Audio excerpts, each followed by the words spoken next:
What is up, everybody? And welcome into another episode of Trust the Tape. My name is Jeff. My name is Jeff.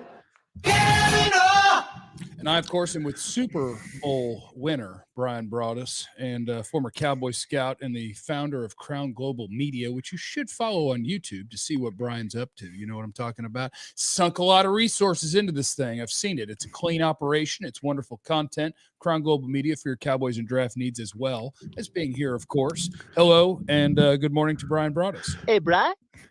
Good morning, Jeffrey. So that game last night, would you say it was the hot dog or the bun? Now this is a hot dog bun. I think it's a hot dog too. I think it had some bun elements to it. I think it had some bun elements. Didn't hold up well. Kind of was a little bit satisfying at times, but at the end was just kind of disintegrating and not a very good vessel. So I'd say it was very bunnish. And so now we have reached where you, the person who takes in Trust the Tape, things are up to you. We can spend time here talking about the Cowboys and the Lions, and we probably will and probably should. It also is very likely, the end of the season in terms of trying to make the playoffs. Not totally, but very likely. And they are not going to stop trying to win games. They may win the rest of them, and they may get very lucky. But it's likely over. And I see you guys on the internet when the result of that game happened. People started sending me my ice tank. Okay? And so we can read the tea leaves. How much do you want Cowboys, Lions? And how much are we into draft talk? I like to shout out somebody who super chatted before the show even started. His name's William. He said, after watching the game, why do the Cowboys almost always run on second and long? This is Jeff Cavanaugh's least favorite thing in football. First and 10 incompletion, second and 10 run for 2 yards. And I'm like, why are you going to third and long on purpose? And I don't know the answer to why teams do it. It drives me bonkers. And I don't know. And a lot of teams they try and make it manageable, but in actuality, it creates maybe some more problems. There's some teams that actually can get a second down run. Sometimes, but it doesn't happen a lot. But yeah, coaches are trying to make it third and they're trying to surprise you. Let's pop a run here and see if it works out. But yeah. So we will leave it a little bit up to the audience in terms of what you want. Obviously, this does become, it's called Trust the Tape, and that was named as a draft show, basically. But you watch tape on the regular season and the playoffs as well. You watch tape on your pro football team. But Trust the Tape is indeed a Cowboys and NFL draft show. And if we ain't there, we're close. And we can use the Detroit Lion game, I think, as a springboard to draft talk because they win a couple of games against a good team. And I'll just speak for me. You're looking at them and you're like, okay, I've had Quinnen Williams on this team for three games now before this one. And instead of being the worst defense ever outside of the Bengals of this year, also the two worst defenses ever, now they had been, depending on how you like to grade it, about the 17th best defense in football for 3 weeks. You say, okay, well, that formula could work for this team. If you have one of the best offenses in the league and a middle-of-the-road defense, that could work for this team. Yeah. But it was too late. One slip up and you're dead. And the slip up happens. But just watching their performance in that game, it swung me straight back to, I don't care if they made it in.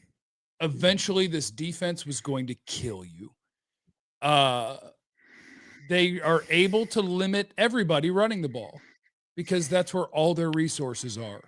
Like they're able to contain you. If you want to just smash the ball forward, the Cowboys are able to contain you. You start throwing the ball, boy, and this thing is sunk. And, I just swung all the way back over from, okay, they got something they're building here. Maybe Flus is okay. One game, I swung all the way back over to, well, we're short 6 players and we got to fire the DC. What do you think about that? I'd say it's a pretty violent swing. I mean, it was so bad. It's so bad. They really, it's interesting how they played that game last night. I thought the tackling was particularly poor. I think that they allowed themselves to get blocked at times, which is not a good way of going about it. They don't create enough pressure, or they don't get sacks.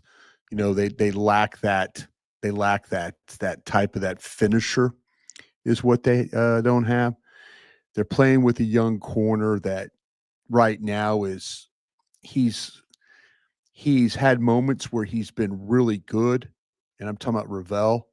He's been really good. You kind of get a feel that he's picking it up, and then he has a game last night where it looks like he really, he met his match last night, with Williams and then St. Brown, and the way that they attacked. Bland wasn't particularly good. The safety play has been really not good all year, and you've seen that. The linebackers weren't particularly good. I don't think that Overshone is shown nearly what he was in the past. I kind of felt like, yeah, he's coming off the injury. He's trying to play. There were times where he was pinned inside on plays, or taken care of when they needed to take care of him. I didn't think that Oso Digizua was pretty good. There were times where, he was trying to go make a play and he just got washed down completely inside. They didn't have any stoutness to their defense, I didn't think. Really, the Lions didn't have to run the ball. I think that they felt like they could probably pass the ball and be just as effective with the way that they were doing things. The Lions are such a run after catch team. We saw that last night. They just one of the biggest concerns I think you and I had going into the game was their back's ability to catch the football. We saw it on display. Dallas is just such a problem to have to try and deal with flat receivers, and I mean flat, like in the flat receivers. It's just a problem. They can't get their corners, they can't get their safeties, and they can't get their linebackers in place fast enough to do that, to be really good at it. So, it is something that, like I said, that if you're just going to have to, when you got guys like Bland not playing particularly well. And listen, you could talk about Ravel all you want. They went after Bland in this game too. I think he ended up giving up like 80. I think the targets were. I think he had 4 or 5 catches against him for like almost 100 yards. And that's an All-Pro player for you, or at one time was an All-Pro player. And I never understood putting Bell in coverage on anybody that can really, really, really run. And people say, well, Bell's one of your fastest guys. Well, he might be one of your fastest guys in T-shirts and shorts. Yeah. In pads, he's not. He doesn't have that ability to go run with with a guy like Williams. And it happened a couple of times. I mean, they found him twice, 2 for 2 on routes. I think it was 42, 43 yards. I went and looked it up, but it looked bad on tape. And so, you defensively, you've made some improvements with your interior of players you've added, but some of the guys that you kind of thought were going to really help you, like a guy like Bland, a guy like Overshone, really, just hasn't really worked out so far. And now for the next month and change, how important do you think it is what DeMarvion Overshone puts on tape? Because I think it's really important. It's really important. Yeah, I really do. And I know what you're going to, Eric, because we're starting to look at college linebackers. We're starting to look at, and with whether it's you're talking about, I know we've mentioned guys like with Styles and stuff like that. It's my guy, baby. CJ Allen from Georgia. It's Dane Brugler's guy, baby. Yeah, Reese is a guy that you probably won't see. Well, if you lose some games. I mean, you lose all these games, you might be in that range, but you're looking at that kind of, if you're looking at linebackers, and I know myself, I've looked at 3 of them. You could potentially look into some cornerbacks right now too. It looks like to me that's kind of a little bit of the 4 I've done. I've kind of feel all got first round ability. Defensive tackle. I know that's probably not something that people are looking at, but it seems like there's some guys there. So yeah, it's edge rushers, another group that looks like it's got a little bit of depth to it. So You yeah, probably need one. yeah, and it just shows you how big of a loss Clowney was last night. I think though, Clowney's ability, Clowney gives you some stability, gave you some pass rush, gave you some edge set. They had to move Ezraku around. Sam Williams tried, it just hasn't been all that great. And you, like you say, you watch the tape and you see some guys kind of get taken care of. You knew that Detroit was going to get into that jumbo formation, and there was going to be some things that you were going to have to deal with. I was impressed with the way Dallas got after Goff early in that football game. Matter of fact, one of the big plays that they had, I mean, they had a situation where, the guard, they had to replace a guard because of all the pressures. You were generating some pressure, and they took the guard out, put Frazier in, and the next thing you know, it kind of gave them some stability, at the guard spot. So yeah, it's that part of it. That part of it defensively was really, really, really tough for you. We got a little super chat here from is that Taha Ahmed? Game showed how harmful poor special team units can be. Boy, it was kind of exhausting starting every defensive drive beyond the 40-yard line. Yeah, there was a couple of times where one of the returns, Houston, he jumps the gap. Houston, like you're kind of thinking like go down the field, and usually on kick coverage, if somebody jumps a gap or jumps out of place, it always seems like the ball goes right there. And he jumps a gap, so now you get Bell and then Goodwin, and those guys get knocked down inside. So all of a sudden, you're like, now you've got a natural lane inside. And then there was another time where they ran Lipke and Leofau. They're running a stunt basically on the kickoff coverage, where they're going Lipke and Leofau are replacing James and Clark. So you got two inside, two outside. What happens? They split the gap is what they do. They get the kick inside, they get the kick outside, and now the ball is right there where they ran the actual stunt. They're trying to confuse Detroit's blockers, and in fact, it just ends up to be a big play. And then you get a situation on the last one where they kick Stewart, they kick him, they pin Davis, Hunter Lipke, they pin Lipke, they pin Davis, and now it's another gap, and the ball's just going right at that gap. And so, yeah, it's pretty simple, that, if you're going to run scheme or try to confuse or muddy the blocking scheme, make sure you don't get blocked. And that happened a couple different times for them. Jotman is in the super chat. Jotman, draft season, baby. Draft all the Ohio State players. I would be happy with, I said this on Twitter a couple weeks ago, the worst position value draft of all time. I guess you could draft like a kicker or a punter, but safety and linebacker are lower value based on how much money they make in the NFL positions. But yeah, watching the Ohio State defense, if you ended up with an Ohio State safety and an Ohio State linebacker in the first round, I'd tell you I would be happy. They got a really good one technique named McDonald. That just tends to happen when your linebackers are great. There's probably good players in front of them. Yeah, they got a kid named McDonald that's pretty special, and he probably won't end up in Dallas, but boy, I'll tell you what, you'll hear his name. He'll be picked, and he'll be a really good player for somebody on a Sunday and a Monday and a Thursday sometimes. Somebody said something in the chat about Turpin, and I got to tell you, we were doing a watch along, so we were live the whole time, and I got pretty mad at Turpin too. If you're a returner, run the darkness. What are we doing with the fair catch takeoff running thing, dude? Oh yeah, you did it again, and and what's he then yelling at the ref about? I'm like, what are you talking about? You did this. Puts his hand up. Puts his hand up a lot. Started to run, and you're like, well, I guess I shouldn't because that guy's not trying to touch. And you start to run again, your job, your primary job, and your only job in the NFL, really, he'll never be an actual receiver, is to do that. And how do you not know how it works? Well, could this be the problem, Jeff? the fact he now fancies himself as a receiver. Well, you're not. Okay. I'm just saying that Turpin now fancies himself as a receiver. So it's affected.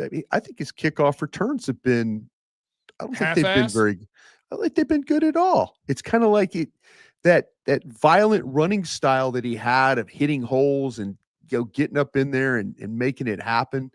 I don't see that with him. I see him running into darkness, not running.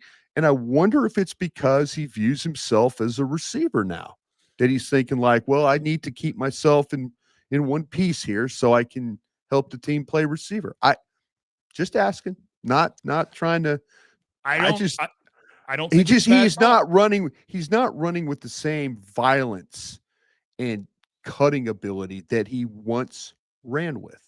Yeah, that we saw like in the Commanders game. Last year we saw that ability to spin to make happen, and we just haven't seen that from him. Well, it fits in great with the theme of the Cowboys this year. Pretty much everybody that they just paid is not playing up to what you would like to see them play up to. Makes sense. That's a lot of fun.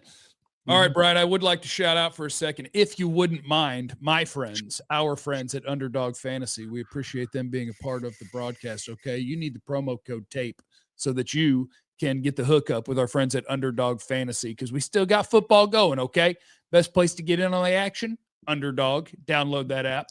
Head over there. Get in on it, whether it's basketball, football, hockey, whatever sport. Underdog's the best place to get in on that action. And it's easy to do. All you got to do is pick whether your favorite player is going to go higher or lower on stats like rushing yards, catches, touchdowns, and more. I've been on a pretty good heater saying more on Dak Prescott. I tell you that. Passing yards, do that. Touchdowns, touchdowns might not have got it that time. Get your picks right, and you could win up to 5,000 times your cash, which is real nice. So just download the app, okay? Underdog. Get the app downloaded. I like to do some hating on the Eagles most weeks, too. I just go to Jalen Hurts, less Saquon, less. That's if you want to do it the way I do it, which is just straight hating. Sometimes I homer it up, and sometimes I try to make my smart picks. I like to mix it up on Underdog. But they are our friends, and they are a sponsor of the program. Go to Underdog, download that app, sign up with the promo code TAPE, T-A-P-E. You get $100 in bonus entries when you play your first $5. That's promo code TAPE. Underdog, make picks, win money. Thanks, Underdog. You're my friend. Thank you. Yeah, thank you, guys. I love action. I love knowing that if I wouldn't care about a game between two bad teams till I get on my Underdog and I start making some picks. Now I'm locked in. Get that backup running back in, baby. I need him to get 9 yards. I just need 9. Last night, one of our guys was losing his mind, our GM Ben, because Dak rolled out and ran. And he was like, I just need 10. And Dak ran for 11 yards. Bang. That's what I'm talking about. Yeah. Well, welcome to draft season, everybody. Josh is in the super chat. It feels like our defensive scheme is poor or inconsistent, and our offensive scheme can't travel. Good foundation to build on for next year. Now, with their defense, I have a Bryan Broaddus question. Sometimes I feel like I need to go to people smarter than me. When the Cowboys do something with a motion, with a formation, with a whatever, and find a matchup that they like, I go, good job. Yeah. When the defense ends up in a matchup I don't like, I get mad at Eberflus. Yeah. Am I being unfair, or is it hard in the NFL to be like, well, with them condensing formations and moving around, like I'm not always going to get exactly who I want, exactly where I want, or am I okay to be mad at Flus? Oh, you can be mad at Flus. Yes. I think that you honestly, I think you played the last 2 weeks, and maybe this sounds crazy. I think Detroit's offense is better than what Kansas City and what Philadelphia's rolling out there right now. Oh yeah. Oh yeah. I think that's a problem. Detroit's offense is a problem. Yeah. With those running backs, the offensive line got compromised, and they did a nice job blocking you yesterday. Yeah, that's the most. I think that's the most disappointing thing, is that there were early pressures, early times where you saw them getting after Goff, and he was throwing the ball on the ground and getting rid of it and trying not to, and you just couldn't continue that. And I hate it when I watch film of a team, and I used to do this for a living when I was in pro personnel, watch a team and try and figure out who to attack on that group. And I hate it when they don't try to. I hate it when they don't, they go away from that, and but yeah, I think they went up against an offense last night that was clearly better than the last 3 offenses they've played, for sure. When you start to talk about the Raiders, the Eagles, and then as far as explosive plays, Yeah. Dallas didn't have a great answer for it. I mean, we could talk about the run stuff, but really they didn't have to run the ball. They just they blocked you up front, and they got the ball out, and you couldn't tackle, you couldn't cover, you couldn't really sustain any pressure. So this offense made you look pretty silly at times. A 35-yard run, got everybody, get everybody blocked. You got guys getting knocked. Kenneth Murray does a great job of jumping out of the hole. He's real good at that. Yeah, well, Oso Diggy's wasn't much better on the play either. Okay, Man, they had, and Ravel missed the tackle, and here we go. It's a 35-yard run for a touchdown. But yeah, I think that you could get mad, because how can we sit here and just kind of pour through watching a game and say, that's the guy you go after. That's the guy that, and teams have kind of said, well, Bland, that's a guy you go after a little bit. Teams aren't scared of throwing the ball at Bland anymore. No, and they really aren't. That's really disappointing. That is disappointing, but we talk about with Flus, and we give him we kick him in the ass, and then we give him credit when he starts to get better players. But you also got to the matchup against Detroit. It didn't look right. I mean, it did not look right last night. I mean, you matched up well against Philly. You did a good job against Kansas City, but this was a whole different beast on offense. Well, and I think it's always, especially with St. Brown being out there. Yeah, but I think it's always a little bit weird, because the same thing I think happened with Trayvon Diggs and with Deron Bland, where I feel like if you watch them every snap of every game of their career, I think it's hard. A lot of people don't like this because it's viewed as being a hater or being negative. Both of them have been an all-pro because of interceptions. Because of interceptions, turnovers. Neither one of them, when you show up on a Sunday, does a team think that guy can cover my number 1 receiver, right? That's fair. Diggs was very much a opportunistic, and the fact that he can really play the ball in the air and he can catch, and that led to a couple of years of a lot of interceptions. People weren't scared of him. And Deron Bland had an incredible year. I think he should have won Defensive Player of the Year, because you can't be more impactful as a defensive player than scoring a ton of touchdowns, right? Yeah. But he was never a guy that NFL teams showed up on Sunday, and if he was on your number 1, was like, ooh, I don't know. They're not scared of him. No, really not. A big part of it was the pass rush. And so I think both of those guys are like, okay, that's a starting NFL corner. And when it's time to cut the check, the Cowboys cut the checks, because the player and the agent understand the same thing. You're offering me good NFL, towards the top of the market corner money, I'll take it. Yeah. Because I'm not Surtain, I'm not whoever. And and it's, I don't want to go back to that, but it ties back to there's a reason the Cowboys paid the guys they did when they did. Jake Ferguson is really happy to be a really well-paid NFL tight end. Sure thrilled. Is. Deron Bland is thrilled to be a really well-paid NFL cornerback. They're thrilled. Sure. And those of you who pay attention, I think, can see the cycle of why those guys got paid when they did. And when you get disappointed by players like that, that is the Cowboys. It's how they do things. When they are having trouble signing a certain player, when they get mad at somebody else, they turn around, and that's what they do. Yeah. And so when you end up with those not being good contracts, it's disappointing, but it's really kind of the Cowboy way. It's kind of what they do. Richard wanted to know about the kick coverage. And if you rewind about 8 to 10 minutes in here, Bryan Broaddus did cover that. So we do appreciate you. But yeah, the Cowboys kick coverage was not good. And Brian walked you through some of the reasoning behind that. Jay Beltran is in the super chat. Is R. Mason Thomas out of Oklahoma a good option for the Cowboys this upcoming draft? This reminds me of last night in the postgame.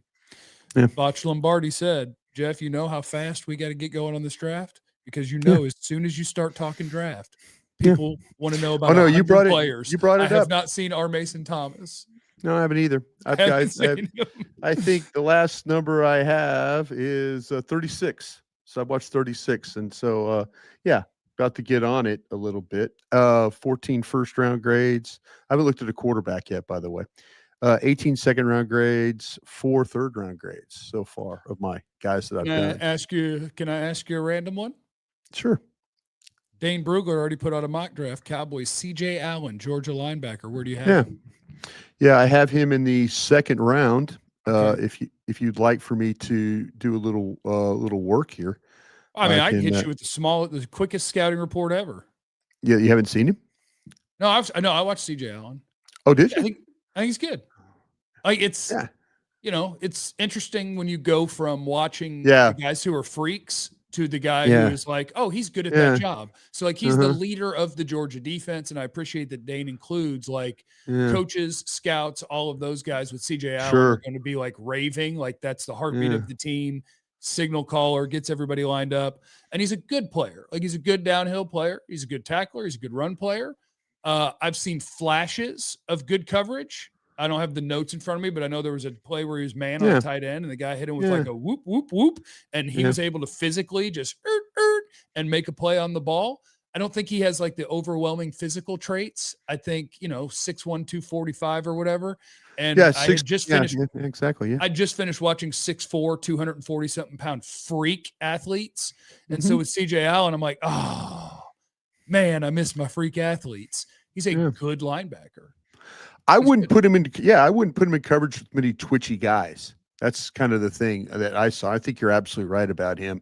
There's some like the change of direction stuff could be the misdirection plays, stuff like that. I think that could give him a little bit of a problem. I think he relies more on power than he does anything. But man, you could see a guy that has a burst. You could see him run down a play in space. You can see him reading the keys. He'll play downhill, square up a ball carrier. These are all things in my notes. But I think the coverage aspect of him is that would be something that would probably worry me a little more, because you do see him kind of struggle to stay in phase with those more athletic targets. I think that's going to be a problem for him.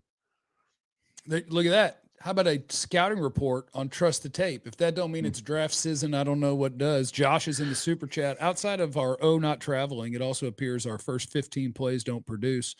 Hence us always having to play from behind early. Am I wrong? I do feel like they're down early a lot.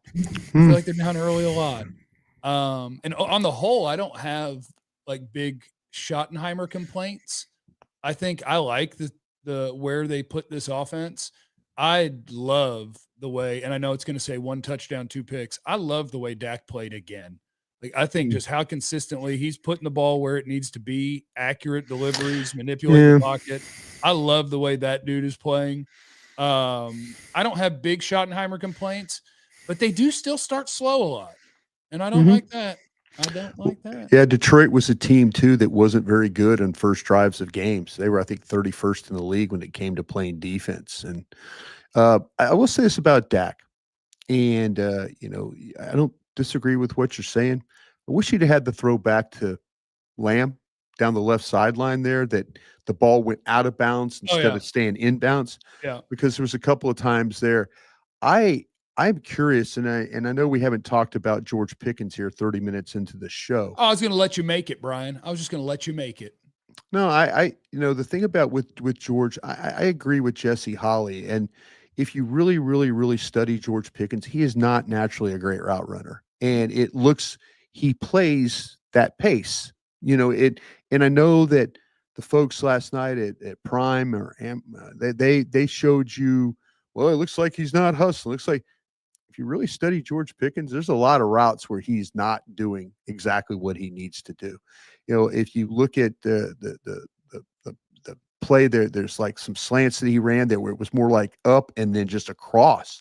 Yeah. It wasn't even really a real slant. Oh, he's But running a if little you dig. watch, if you watch George Pickens run routes, you see a lot of them where you're going, wow, that's not run with a lot of effort. That one's not run with a lot of effort. That's kind of how he plays. I mean, you could watch him. He is not one of these guys. And there are a couple of times where he and Lamb ended up like in the same spot. And, you kind of wonder, does he just play in playground or on field or that kind of stuff? And you wonder how that kind of all works out. But yeah, it's unfortunate. I mean, did he look engaged? There was some times where, like it just didn't look like George Pickens attacking the ball. That's the thing that kind of bothered me in this game. That was the one. Letting like the slant get into his body led to a pick. Like the I point, don't. you're That was inside the a corner. That's all day. That's the route that kind of went inside. That wasn't even really a slant. He just kind of runs up and then in, and Dak, it allows the corner. But if you watch him play overall, he is not a great route runner, and he's not a guy that plays at that kind of tempo where he keeps coming off the ball. There are times where he just that's just how he plays.